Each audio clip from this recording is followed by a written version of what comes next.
Já de volta aqui com o TV Mar News, nesse momento 11 horas e 36 minutos. Olha, gente, no último dia 3 de outubro, um forte temporal atingiu a cidade de São Paulo. Na ocasião, o mau tempo ocasionou um vendaval, derrubou árvores e, consequentemente, atingiu a rede elétrica, causando um apagão que durou cerca de 5 dias.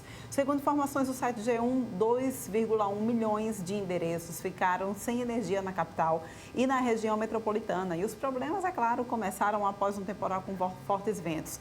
Isso, imagina só o transtorno que essa situação trouxe, não só para os endereços residenciais, mas também para os endereços empresariais, né? E aí o seguro é um instrumento de proteção nesses casos. A gente vai entender hoje se o seguro cobre situações como essa. Já recebendo aqui no nosso estúdio, Jaildo Almeida.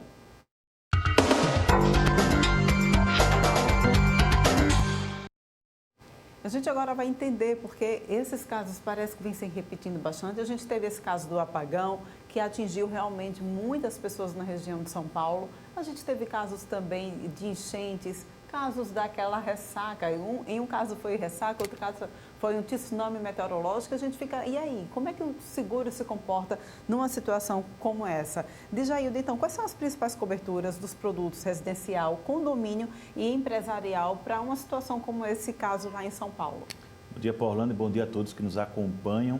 Bom, Paulane, primeira coisa que a gente tem que pensar aqui, os fatores climáticos têm mudado muito e a gente praticamente não via situações como estão ocorrendo nos últimos anos no Brasil. Principalmente falando em vendaval, né? Era uma coisa que praticamente não existia esse tipo de fator climático e, infelizmente, toda essa mudança climática tem prejudicado de uma forma geral não só o país como o mundo.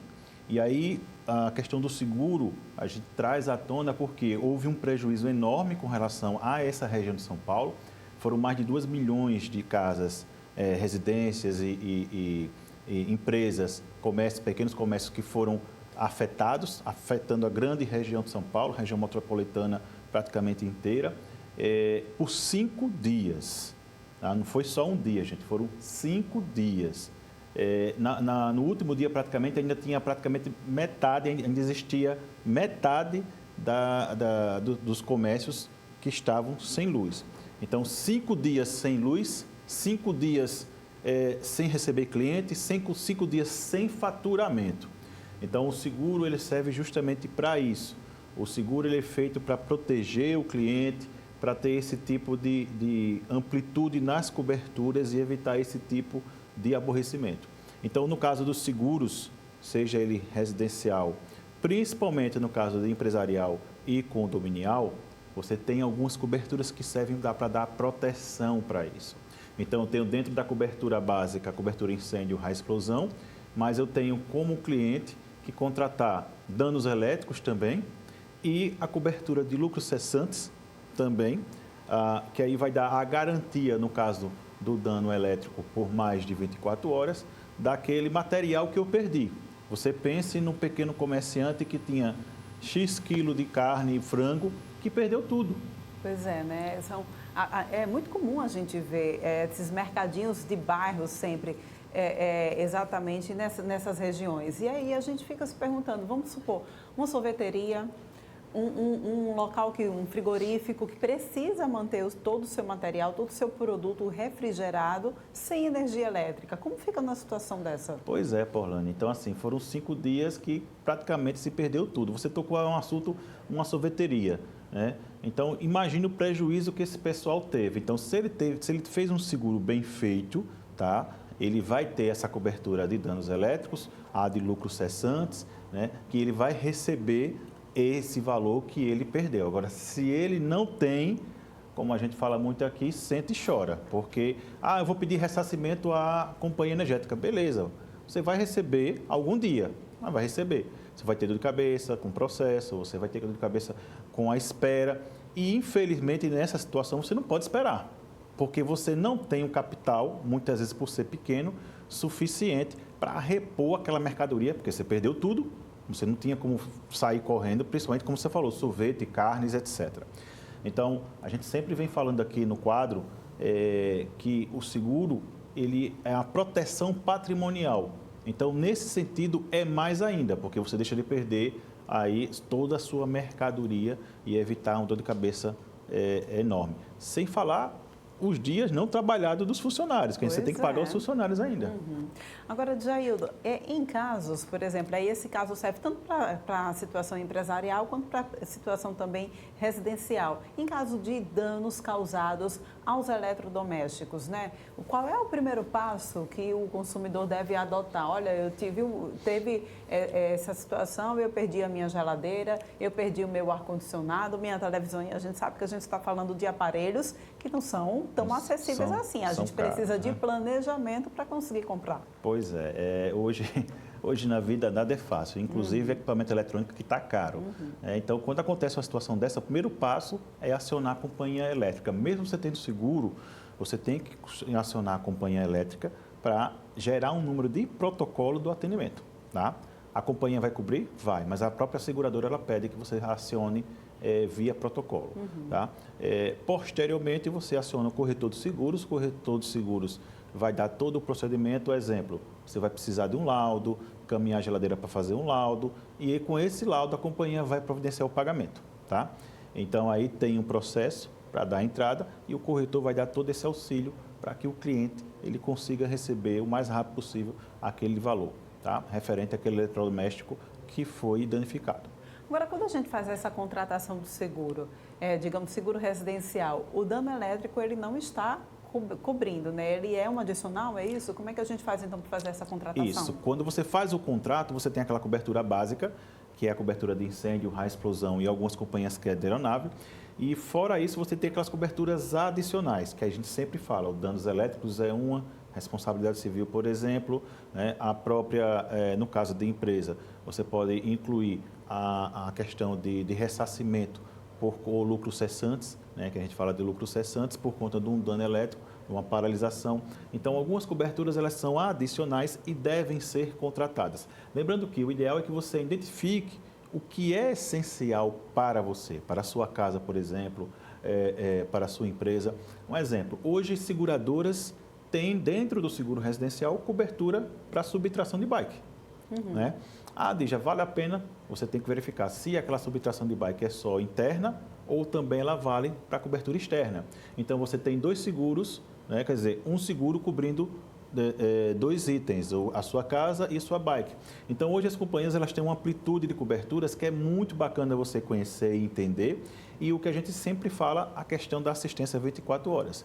Por exemplo, nesses 5 dias que foram esse apagão que teve em São Paulo, as companhias registraram um aumento de 30% na assistência residencial e empresarial. Então, foi um aumento significativo em 5 dias para chamadas de interrupção de energia, queima de eletricidade e outros danos dentro daquelas coberturas que eles tinham. Agora a gente fala um pouquinho sobre essa situação de enchente, de ressaca do mar, como a gente viu no Rio de Janeiro, a onda invadindo ali o calçadão do Rio. Outro caso, como foi o caso também lá em Santa Catarina, que houve um tsunami meteorológico, né? A cobertura, no caso de automóvel, né? A cobertura de casco, ele cobriria essa situação? Essa pergunta ela é muito legal, muito bacana, Paulana, que fica sempre na dúvida. O meu seguro dá cobertura para esse tipo de situação em alagamento? Vamos lá, primeira coisa que tem que se entender, dá sim alagamento em água doce, primeiro ponto. Segundo ponto, não se deve agravar o risco. O que é agravar o risco? Por exemplo, eu estou numa rua e aí eu vejo que a rua está alagada e não há condições de eu ultrapassar aquela rua e eu forço a barra e entrar com o meu carro ali e aí o carro para de vez. Então, nessa situação, a companhia pode negar. Então, é esse cuidado que você tem que ter. Com relação à ressaca do mar, só tem que ter um cuidado, porque se o seu veículo estiver na areia, a companhia vai negar o sinistro, porque é ressaca do mar e o seu carro estava numa via que não é uma via pública, estava na areia, estava dentro da praia. Agora, em caso que ocorra, eu estou transitando e a maré, ela subiu ou chegou a avançar no Rio de Janeiro, a companhia vai analisar e ela provavelmente vai cobrir. Por quê? Eu estava transitando e houve aquela movimentação do mar sem a minha influência. Eu estava numa via onde houve essa movimentação do mar. Tá? A mesma coisa pode ocorrer dentro de um condomínio, por exemplo. Os carros estão dentro do condomínio e aí o mar adentrar, estacionados também pode ocorrer. Eu vou ter cobertura. O que tem que se observar é que a companhia ela vai pedir alguma análise, porque como se trata de água do mar, ela de imediato ela vai dar um break, mas ela vai analisar, vai ver os fatos, filmagem, foto e tal, e ela provavelmente pode dar autorização, porque aí não foi intencional, o cliente não usou o carro na praia, estava numa via pública, tá? Com certeza ela vai autorizar o serviço.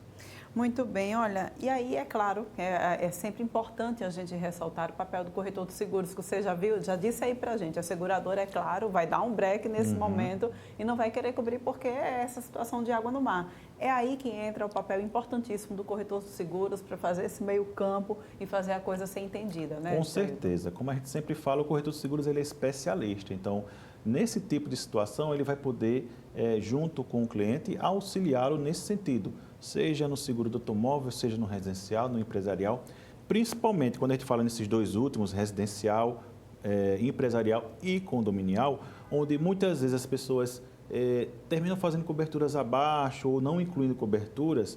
A análise do corretor do perfil do cliente vai chegar e dizer, olha, você precisa incluir cobertura X, cobertura Y. Aí, lógico, vai depender do cliente aceitar ou não. Mas é importante ter essa observação, ouvir do corretor. Diz, eu vou pagar um pouco mais caro. Mas esse pouco mais caro vai dar a garantia para você de não ter a dor de cabeça. Tá? Esse é o ponto primordial. Tá? Muito bem. Tema para a próxima semana, Jaildo sempre trazendo para a gente aqui temas atualizados, né? Ele faz essa busca, o que é que está acontecendo no país, o que é que está acontecendo no mundo e traz para a gente. Olha, a morte em um show de uma cantora famosa, a Taylor Swift, né? E o adiamento do espetáculo ressaltam necessidade de seguros, por exemplo, para a realização de eventos. Isso mesmo. Como que deve proceder? A gente teve uma situação meio que parecida, inclusive um show que eu fui, show de Djavan, que teve uma dor de cabeça muito grande, né, porque acabaram vendendo ingressos demais do que o local comportava. Acho que muita gente entrou, inclusive, com ação nesse momento. Como que a gente deve proceder numa situação dessa? Pois é, chega no final do ano, seguro evento é uma coisa que deve ser contratada. Geralmente, organizadores de evento terminam deixando isso mais solto ou não contratam, mas vejam a importância, a gente está tendo alguns shows tiveram esses problemas, você citou o Djavan, teve o show no Rio de Janeiro, que essa teve, infelizmente, a morte dessa fã, né? E aí a importância de se ter essa cobertura, porque com certeza vai existir acionamentos jurídicos e os organizadores vão responder, seja civil ou criminalmente, mas vão responder, tá? E aí vai ter uma quantia X para pagar, vai chegar a hora que vai ter que pagar. E aí muitas vezes a pessoa não está financeiramente organizada para pagar esse tipo de indenização, né? Aconteceu, infelizmente, a gente não quer que aconteça, mas o seguro-evento está aí para isso. E aí, para a semana, vamos falar nesse tipo de seguro, tá? Aqui na TV Mar, a partir das 11 horas. Então, agradecer a vocês pela companhia e desejar a todos uma excelente quinta-feira. Até quinta-feira que vem. Grande abraço. Um oferecimento Jaraguá Seguros. E a gente vai encerrando esse bloco, daqui a pouquinho a gente volta trazendo ainda mais informações para vocês. Já já.